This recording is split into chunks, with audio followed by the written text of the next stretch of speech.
The man had already been forgotten by humanity on Mars for 108 days. In order to make contact with Earth's space center, the man, after much hardship, finally found the Pathfinder probe buried in the sand. It was a probe launched to Mars by scientists in 1997. Now, it was buried in the sand. The moment Jack dug it out, personnel at NASA detected an unusual signal fluctuation. At this point, none of them knew yet that Jack, who encountered the superstorm over 100 days ago, was still alive. Then, curious personnel remotely turned the camera towards Jack, because Mars is 65 million kilometers from Earth. Transmitting data takes over 30 minutes, and Jack knew people on Earth might be checking the data, so he quickly placed prepared signs on the ground. When the personnel received the images from Mars, and saw the messages Jack had written, everyone was stunned. Jack, who had been out of contact for over 100 days, was actually alive. Thus, the two sides communicated using the probe, and everyone at NASA was watching this conversation. However, Jack received bad news. He would have to live on Mars for 4 years. Only when humanity launched a new space mission in 4 years could they bring him back to Earth. To address this, NASA decided to first build a rocket to send supplies to Jack, but this would take a year. Fortunately, though, Jack had now successfully grown crops on Mars. He could temporarily solve the food shortage problem, but then, an accident happened. Due to a sudden pressure change inside the habitat, a violent explosion occurred. Not only was Jack seriously injured, but all the crops he had planted were dead.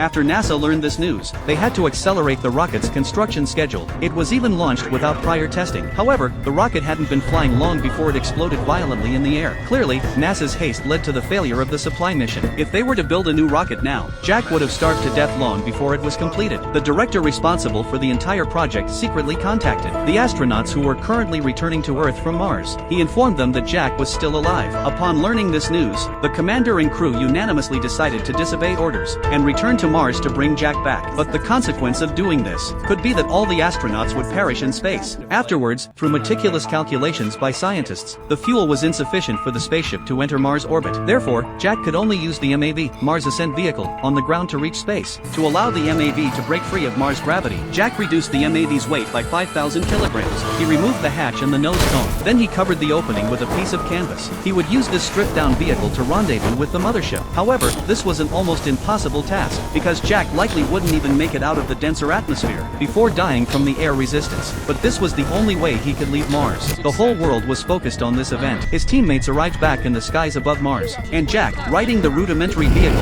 launched into space, preparing to complete the docking with the spaceship.